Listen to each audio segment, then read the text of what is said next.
Hey everyone, so friend कैसे हैं आप सभी। आई होप आप सभी अच्छे होंगे। सो फ्रेंड, आज के इस लेक्चर में हम संहिता अध्ययन की सीरीज स्टार्ट करने जा रहे हैं और आज का लेक्चर तो एकदम इंट्रोडक्टरी और बेसिक लेक्चर होने वाला है, जिसमें मैं आपको बतलाऊंगा कि हमारा जो आगे के संहिता अध्ययन की जो सीरीज आने वाली है वो किस प्रकार से चलेगी। उससे पहले मैं आपको यहाँ पर संहिता अध्ययन का शॉर्ट में आपको सिलेबस बतला देता हूँ। हालांकि इसके रिगार्डिंग मैंने डिटेल में वीडियो बना रखी है संहिता अध्ययन के सिलेबस के रिगार्डिंग, तो अगर आपने वो वीडियो नहीं देखी है तो उसे जाकर आप देखिए, जहाँ पर मैंने डिटेल में एक्सप्लेन किया था संहिता अध्ययन के सिलेबस को। लेकिन फिर भी मैं आपको यहाँ पर शॉर्ट में बता देता हूँ। तो अगर हम बात करते हैं संहिता अध्ययन में आपको दो पार्ट डिवाइड कर दिए गए हैं। जैसे कि बात करते हैं, फर्स्ट पार्ट में आपको क्या पढ़ना है, अष्टांग, और सेकंड पार्ट में आपको क्या पढ़ना है, चरक पढ़ना है। अगर हम अष्टांग की बात करें तो अष्टांग में टोटल आपको कितने चैप्टर पढ़ना है, 15 चैप्टर्स पढ़ना है। और अगर हम चरक की बात करें, चरक में टोटल आपको 12 चैप्टर्स पढ़ना है। और अगर हम आपका जो फाइनल यूनिवर्सिटी एग्ज़ाम होगा उसमें क्या वेटेज रहने वाला है, तो अष्टांग का 50% रहेगा और चरक का 50% रहेगा। मतलब आपका जो फाइनल यूनिवर्सिटी एग्ज़ाम होगा वहाँ पर इक्वल वेटेज दिया है दोनों सब्जेक्ट को। अष्टांग का भी वहाँ पर 50% का पूछा जाएगा और चरक का भी 50% पूछा जाएगा। ठीक है, चलिए। तो इस तरह से यहाँ पर मैंने आपको शॉर्ट में सिलेबस इंट्रोड्यूस कर दिया है। अगर आपको डिटेल में सिलेबस जानना है तो आप क्या करिए, प्लेलिस्ट में जाइए, वहाँ पर आपको वीडियो मिल जाएगा जहाँ पर मैंने संहिता अध्ययन के सिलेबस को डिटेल में एक्सप्लेन किया था। ठीक, चलिए। अब उससे पहले मैं आपको एक और जानकारी दे दूँ कि आज का जो लेक्चर है, जो कि इंट्रोडक्टरी लेक्चर है और एक तरह से आप डेमो लेक्चर मान सकते हैं, जो कि मैं ये जो लेक्चर है वो अमन जायसवाल चैनल जो कि है मेरा, ये वाला जो चैनल है, इस पर भी अपलोड कर रहा हूँ। और यही लेक्चर जो है वो आयुर्वेदा विंग्स पर भी अपलोड किया जाएगा।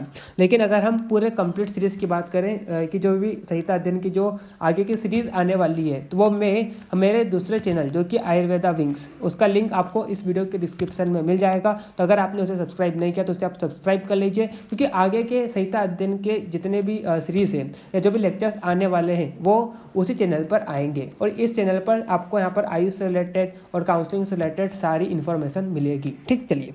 तो आज हम अष्टांग हृदय का प्रथम अध्याय, जो कि आयुष कामनीय अध्याय, उसे हम स्टार्ट करने जा रहे हैं। उससे पहले मैं आपको अष्टांग हृदय ग्रंथ से परिचय करा देता हूँ।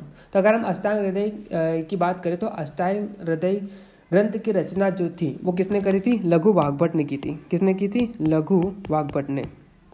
और अगर हम इस ग्रंथ की बात करें तो इस ग्रंथ में 6 सूत्र स्थान है और यहाँ पर टोटल 120 अध्याय है। और इन 6 सूत्र स्थान में से जो पहला सूत्र स्थान है, इसमें टोटल कितने, 30 अध्याय है। कितने अध्याय है, 30 अध्याय है। और इन 30 अध्याय में से आपको शुरुआत के 15 अध्याय पढ़ना है, जिसमें से हम पहला अध्याय स्टार्ट करने जा रहे हैं, जो कि है आयुष कामनीय अध्याय। जिसका मतलब होता है, नाम से आपको पता चल रहा है, आयुष का मतलब होता है कि आयु। आयुष का मतलब क्या होता है, आयुष का मतलब होता है आयु, और कामनीय का मतलब होता है कामना। मतलब जो आयु के लिए हितकर है या जो दीर्घ आयु के लिए हितकर है, ऐसा हम बोल सकते हैं। वो इस चैप्टर में हम बात करेंगे उसके बारे में। तो जैसे कि मैंने आपको बताया था कि अष्टांग हृदय ग्रंथ की रचना जो किसने की थी, आचार्य वाग्भट ने करी थी। और जैसे कि आप सभी को पता है कि जब हम कोई कार्य करना स्टार्ट करते हैं, है ना, कोई भी कार्य करते हैं, तो उससे पहले हम क्या करते हैं, कुछ मांगलिक शब्दों का उपयोग करते हैं। जैसे कि श्री गणेश हो गया, ओम हो गया। इस तरह से हम शुभ शब्दों का उपयोग करते हैं ताकि हम जो भी कार्य करने जा रहे हैं वो हमारा कार्य क्या हो, सफल हो। तो ठीक उसी प्रकार से आचार्य वाग्भट ने जब अष्टांग हृदय ग्रंथ की रचना करना शुरू की थी, तो उससे पहले इन्होंने भी कुछ मांगलिक शब्दों का उपयोग किया था। मतलब श्लोक के फॉर्मेट में इन्होंने मंगलाचरण दिया। और मतलब हम कैसे जब कोई कार्य करते तो मांगलिक शब्दों का उपयोग करते, ठीक उसी प्रकार से वाग्भट ने जब ये ग्रंथ लिखना शुरू किया था, तो उससे पहले इन्होंने कुछ मांगलिक शब्दों का या शुभ शब्दों का उपयोग किया, जिसे हम क्या बोलते हैं, मंगलाचरण। ठीक है। और मंगलाचरण में इन्होंने ये बताया कि रागादि रोगान सतत आनुस उक्तान शेषकाय प्रसरतान शेषान औत्सुक्य मोहार्तिदांगजिगान यो अपूर्व वेद्याय नमो अस्तु तस्मै। मतलब इन्होंने ये बोला कि शरीर में उत्पन्न होने वाले जो भी मानसिक रोग है, जो कि शरीर में क्या होते हैं, व्याप्त रहते हैं, शरीर में क्या होते हैं, फैलते हैं, और साथ में क्या करते हैं, शारीरिक रोग को भी उत्पन्न करते हैं। तो शरीर में ये जो मानसिक रोग है, जो कि हमारे शरीर में क्या करते हैं, बेचैनी उत्पन्न करते हैं, औत्सुक्य को उत्पन्न करते हैं। तो जो भी ये मानसिक रोग या शारीरिक रोग शरीर में उत्पन्न होते हैं, उन रोगों को जिन वैद्यों ने नष्ट किया है, उन सभी वैद्यों को मेरा नमस्कार।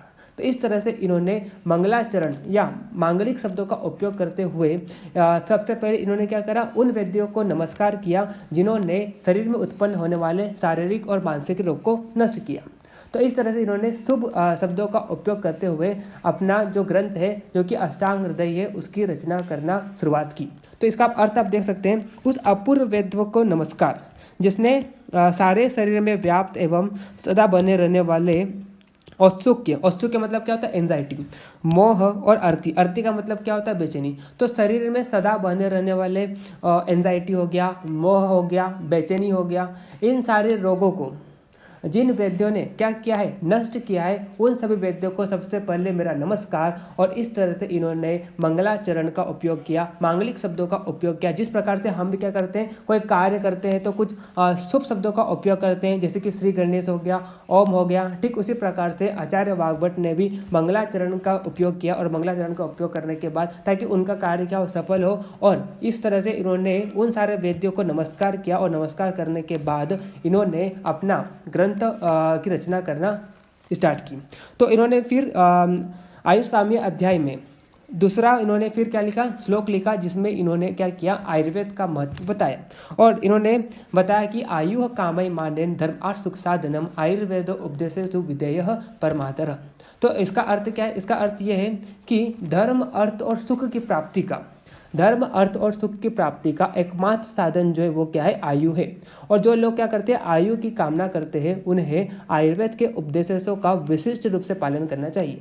और जैसे कि आप सभी को पता है कि आयुर्वेद का मतलब क्या होता है, जिससे आपको क्या मिले, आयु का ज्ञान मिले, है ना। और यहाँ पर उन्होंने क्या बोला कि जो लोग क्या करते हैं, धर्म अर्थ और सुख की प्राप्ति की क्या करते हैं, इच्छा रखते हैं, उनको क्या करना चाहिए, आयुर्वेद के उपदेशों का विशिष्ट रूप से पालन करना चाहिए। अब ऐसा क्यों बोला, देखो, जब आप क्या करोगे, आयुर्वेद के उपदेशों का विशिष्ट रूप से आप क्या करेंगे, पालन करेंगे, तो आप क्या रहेंगे, स्वस्थ रहेंगे। और जब आप क्या रहेंगे, स्वस्थ रहेंगे, तो आपके पास क्या आएगा, अर्थ आएगा। अर्थ आएगा तो आपको क्या मिलेगा, सुख की प्राप्ति होगी। और जब सुख की प्राप्ति होगी तो आपकी जो मॉरलिटी है या धर्म जो है वो भी क्या रहेगा, बना रहेगा। तो इस तरह से यहाँ पर आचार्य वाग्भट ने यह बताया कि जो लोग धर्म अर्थ और सुख की प्राप्ति की इच्छा रखते हैं, उन्हें क्या करना चाहिए, आयुर्वेद के जो भी उपदेश है, उन सभी उपदेशों का विशिष्ट रूप से पालन करना चाहिए। अगर वो आयुर्वेद के उपदेशों का विशिष्ट रूप से पालन करते हैं तो ऑब्वियस सी बात है, उन्हें धर्म अर्थ और सुख की प्राप्ति होगी। तो इस तरह से इन्होंने आयुर्वेद का महत्व बताया। तो आप देख सकते हैं यहाँ पर, आयु कामय मानेन धर्म अर्थ सुख साधनम आयुर्वेद उपदेशेषु विधेयः परमातर।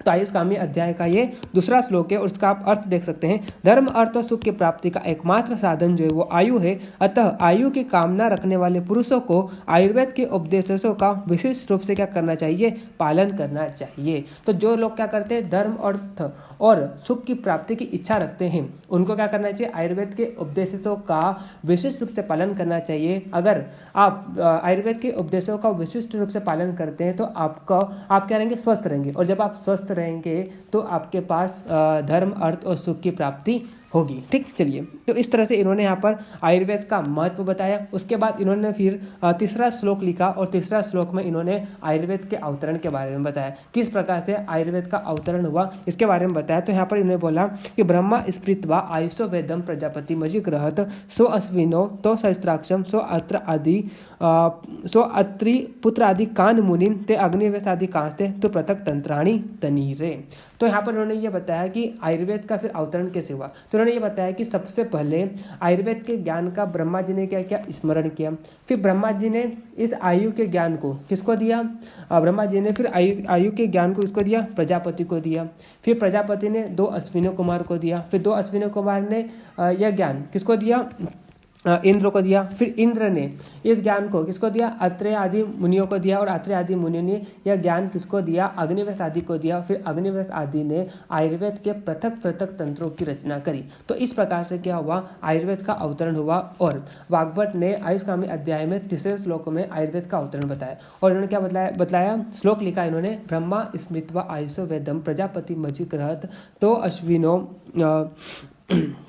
सो अश्विनो तो सहस्त्राक्षम सो अत्रिपुत्र आदि कान मुनिन ते अग्निवेश आदि कान ते तु पृथक तंत्राणी तनिरे। तो इस प्रकार से इन्होंने तीसरे श्लोक में आयुर्वेद का अवतरण बताया और इन्होंने ये बोला कि सबसे पहले ब्रह्मा जी ने आयुर्वेद के ज्ञान का क्या क्या स्मरण किया।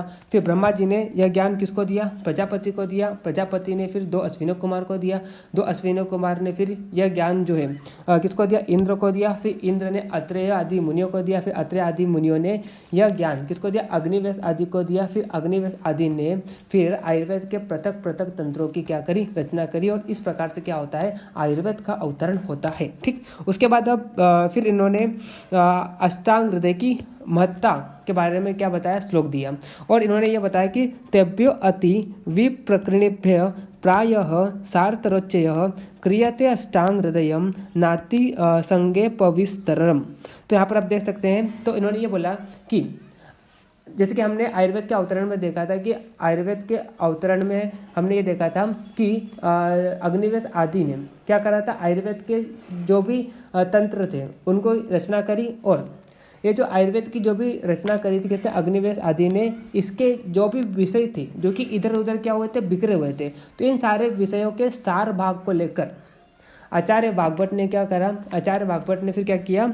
अष्टांग हृदय नामक ग्रंथ की रचना करी और इसमें जो विषय है ना तो अति संक्षिप्त है और ना ही अति विस्तृत है। मतलब ना तो यहाँ पर इन्होंने ज़्यादा डिटेल में बताया है और ना ही ज़्यादा इन्होंने क्या बताया? शॉर्ट में बताया है। तो आप यहाँ पर देख सकते हैं इधर उधर बिखरे हुए उन प्राचीन तंत्रों में से उत्तम सार भाग को लेकर अष्टांग हृदय नामक ग्रंथ की रचना करी। किसने करी? वाग्भट ने करी। और इसमें वर्णित विषय जो है ना तो अति संक्षिप्त है और ना ही अति विस्तृत है। और इसमें जो विषय है वो ना तो ज़्यादा आपको एक्सप्लोर करके बताया मतलब ना तो ज़्यादा आपको यहाँ पर डिटेल में बताया है और ना ही यहाँ पर आपको शॉर्ट में बतलाया है। ठीक है, तो इस तरह से यहाँ पर अष्टांग हृदय की इन्होंने क्या बताया? महत्व का श्लोक दिया। ठीक है, उसके बाद इन्होंने 5वां श्लोक लिखा जिसमें इन्होंने अष्टांग आयुर्वेद के बारे में बताया। अष्टांग का मतलब होता है क्या?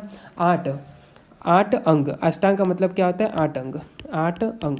तो आयुर्वेद के कितने अंग हैं? 8 अंग है। कौन से? काय, बाल, ग्रह, ऊर्ध्वांग, शल्य, दंष्ट्रा, जरा, प्रशान, अष्टावंगानी तस्याहु चिकित्सा येषु संस्कृता। तो इस तरह से आयुर्वेद के कितने अंग हैं? 8 अंग है, जिसमें से पहला अंग जो है वो क्या है? काय चिकित्सा, जिसे हम क्या बोलते हैं? जनरल मेडिसिन बोलते हैं। उसके बाद कौन सा अंग है? बाल तंत्र है, जिसे हम कौमार भृत्य बोलते हैं और पीडियाट्रिक्स, मतलब जो भी बच्चों की चिकित्सा होती है इसे हम क्या बोलते हैं? बाल चिकित्सा बोलते हैं या कौमार भृत्य बोलते हैं। उसके बाद आयुर्वेद का तीसरा अंग है ग्रह चिकित्सा, या इसे हम क्या बोलते हैं? भूत विधा चिकित्सा, मतलब जो भी आसुर हो गया और बोलते हैं ना कि किसी को ग्रह का प्रकोप चल रहा है, तो इन सारे जो भी किसी के ऊपर भी मतलब क्या चल रहा है? ग्रह का प्रकोप चल रहा है, तो उन सारे ग्रह के प्रकोप को शांत करने के लिए जिसमें चिकित्सा बतलाई है उसे हम क्या बोलते हैं? ग्रह चिकित्सा बोलते हैं, डेमोनोलॉजी बोलते हैं। या किसी को असुर लग गया है, पिशाच लग गया है, तो उन सारे चिकित्सा को या उन सारे जो भी किसी को मान लो किसी के ऊपर ग्रह का प्रकोप चल रहा है, तो उस सारे प्रकोप को शांत करने के लिए जिस अंग में चिकित्सा बताई है उसे हम क्या बोलते हैं? ग्रह चिकित्सा बोलते हैं। उसके बाद चौथा हो जाएगा ऊर्ध्वांग या शालाक्य चिकित्सा। शालाक्य मतलब क्या होता है कि आपका जो सुप्रा क्लेविकुलर है, मतलब क्लेविकल है, क्लेविकल के ऊपर जो भी ENT हो गया, आँख हो गया, नाक हो गया, कान हो गया, तो यहाँ पर जो डिसीज होती है, तो इन सारे डिसीज की चिकित्सा करने के लिए जिस अंग में बतलाया गया है उसे हम क्या बोलते हैं? शालाक्य चिकित्सा बोलते हैं। उसके बाद 5वां जो है कौन सी? शल्य चिकित्सा या सर्जरी। ठीक है, और अगर आपको कोई पूछे कि आयुर्वेद के जो 8 अंग है इसमें सबसे प्रधान अंग जो है वो कौन सा अंग है, तो इसमें प्रधान अंग जो है वो कौन सा? शल्य चिकित्सा है। ठीक है, आपके जो शल्य चिकित्सा जो है 8 अंगों में से सबसे प्रधान अंग है, सबसे प्रधान अंग है। ठीक, चलिए उसके बाद दंष्ट्रा चिकित्सा, विष चिकित्सा, जिसे हम अगत तंत्र भी बोलते हैं, टॉक्सिकोलॉजी भी बोलते हैं। तो अगर किसी को मान लो क्या काट गया है? सांप काट गया है या कोई ऐसा कीट काट गया है जो क्या हो? विषैला हो, तो उस विष को शांत करने के लिए जिस अंग में चिकित्सा बतलाई गई है उसे हम क्या बोलते हैं? दंष्ट्रा चिकित्सा बोलते हैं या विष चिकित्सा या अगत तंत्र बोलते हैं। और अगर हम मॉडर्न में इसी को क्या बोलते थे? टॉक्सिकोलॉजी बोल देते हैं। उसके बाद जरा या रसायन चिकित्सा, रिजुवेनेशन थेरेपी, मतलब आपकी आयु को बढ़ाने के लिए जो भी चिकित्सा की जाती है या जिसके द्वारा चिकित्सा की जाती है उसे हम क्या बोलते हैं? जरा या रसायन बोलते हैं, या मॉडर्न में से हम क्या बोलते हैं? रिजुवेनेशन थेरेपी बोलते हैं। उसके बाद क्या जाएगा? व्रत चिकित्सा या वाजीकरण चिकित्सा, मतलब मान लो किसी के अल्प सुख रहे है ना, किसी के सूखे हुए सुख रहे, या जो संतान उत्पन्न करने में क्या हो? समर्थ नहीं हो रहा है, तो उसको संतान उत्पन्न करना या करने के लिए काबिल बनाया जाए, ऐसी चिकित्सा जिसके द्वारा की जाती है उसे हम क्या बोलते हैं, वृष या बाजीकरण चिकित्सा बोलते हैं। और मॉडर्न में इसे हम क्या बोल देते हैं, एफ्रोडाइसियक थेरेपी बोल देते हैं। तो इस तरह से आयुर्वेद के कितने अंग होते हैं, 8 अंग होते हैं। कौन से, काय, बाल, ग्रह, ऊर्ध्वांग, शल्य, दंष्ट्रा, जरा, वृषान, अष्टावंगानी, ये सब क्या होते हैं, 8 अंग होते हैं। तस्याहुष चिकित्सा येषु संश्रिता, मतलब आयुर्वेद की पूरी चिकित्सा जो है इन 8 अंगों में क्या है, आश्रित है।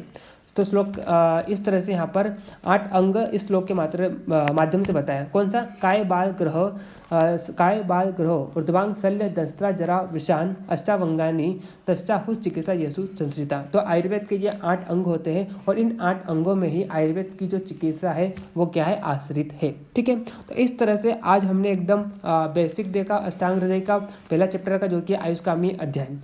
आई होप गाइस आपको ये लेक्चर पसंद आया होगा और आपको जो भी मतलब जैसा भी लगा हो, अगर आपको अच्छा लगा हो तो वैसा आप रिव्यू दीजिए और अगर आपको बुरा लगा हो तो उस तरह से आप रिव्यू दीजिए, लेकिन कम से कम एक बार रिव्यू जरूर दे दीजिए ताकि मैं भी अपने आप में क्या लाऊं, इंप्रूवमेंट लाऊं। ठीक है, तो इस तरह से आज हमने अष्टांग हृदय का पहला लेक्चर जो है वो कवर किया। हालांकि वीडियो का लेंथ थोड़ा बढ़ रहा था, इसलिए मैंने सोचा कि चलो यहीं तक इसको सीमित रखते हैं, क्योंकि मेरे को आपको यहाँ पर बेसिक भी बतलाना था, इसलिए मैंने इस वीडियो का लेंथ थोड़ा शॉर्ट में रखा। ठीक है, अब नाउ नेक्स्ट आने वाले लेक्चर में हम क्या करेंगे, थोड़ा वीडियो का लेंथ बढ़ाएंगे और जल्दी जल्दी हम क्या करेंगे, अष्टांग हृदय की जो संहिता की आगे वाली जो सीरीज आने वाली है उसको हम कवर करेंगे। ठीक है, तो इस तरह से, और कई स्टूडेंट बोलेंगे कि भैया ये जो आपने नोट्स स्क्रीन पर लाए हैं, ये नोट्स हमको कहाँ पर मिलेंगे, तो इसका नोट्स आपको मेरे टेलीग्राम चैनल, जहाँ पर मैं अपलोड कर दूंगा @ayurveda wings, ये मेरा टेलीग्राम चैनल है जिसका लिंक आपको इस वीडियो के डिस्क्रिप्शन में मिल जाएगा। तो वहाँ पर आप जाइए और नोट्स को डाउनलोड कीजिए, वहीं पर आपको सारे नोट्स मिलेंगे। ठीक है, और अपने दोस्तों को भी शेयर कीजिए अगर आपको वीडियो लेक्चर्स अच्छे लगते हो, ताकि उनको भी इस तरह के बेस्ट कंटेंट का